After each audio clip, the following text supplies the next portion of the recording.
శ్రీ సచ్చిదానంద సమర్థ సద్గురు సాయినాథ్ మహారాజుకి జై. శ్రీకృష్ణ పరబ్రహ్మణే నమ.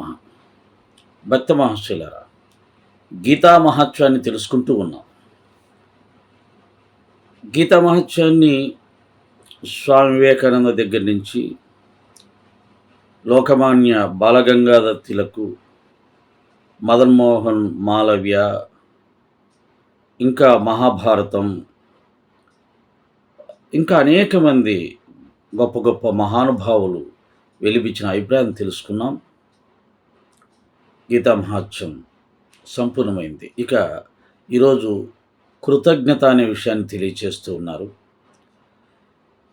గీతను బోధించిన శ్రీకృష్ణ పరమాత్మకు, గీత పుట్టుకకు నిమిత్తమాత్రుడైన అర్జునునకు, గీతను ఛందోబద్ధమర్చి ప్రకటించిన శ్రీ వేదవ్యాస మహర్షికి, గీతను లిఖించిన శ్రీ విఘ్నేశ్వరునకు, గీతను ఓం ప్రథమముగా ప్రచారమునర్చిన సంజయునకు, గీత యొక్క తాళపత్రములను కాలగర్భమున చెడకుండా కాపాడి లోకానికి ప్రసాదించిన పుణ్యాత్ములకు, గీత యొక్క సూక్ష్మ భావాలను ప్రస్ఫుటమునర్చిన వనర్చుచున్న భాష్యకారులకు, గీతను ఇంటింటికి వ్యాపింపచేసిన చేయుచున్న గీతా ప్రచారకులకు లోకమెంతయో రుణబడి ఉన్నది.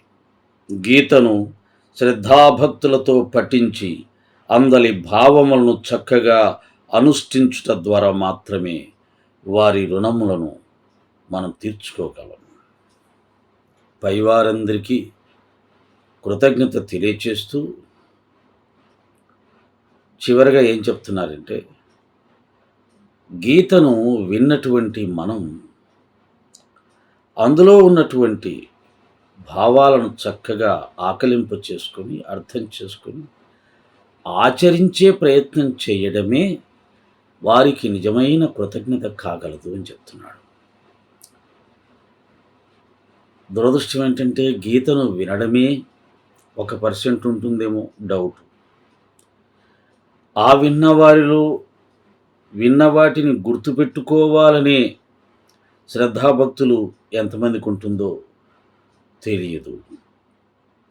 ఒకవేళ గుర్తు పెట్టుకున్నా ఈ పరిగెత్తే ప్రపంచంలో డబ్బే ప్రధానంగా జీవిస్తున్న జీవిత విధానంలో గీతలో చెప్పిన విధంగా ధర్మబద్ధంగా, నీతివంతంగా, వైరాగ్యయుతంగా, భక్తి ప్రధానంగా జీవించేవారు ఎందరుంటారో. కాబట్టి కృష్ణ పరమాత్మ చెప్పినట్టుగా నా గురించి తెలుసుకోవడానికి వేలాది మందిలో ఒక్కడే ప్రయత్నం చేస్తాడు.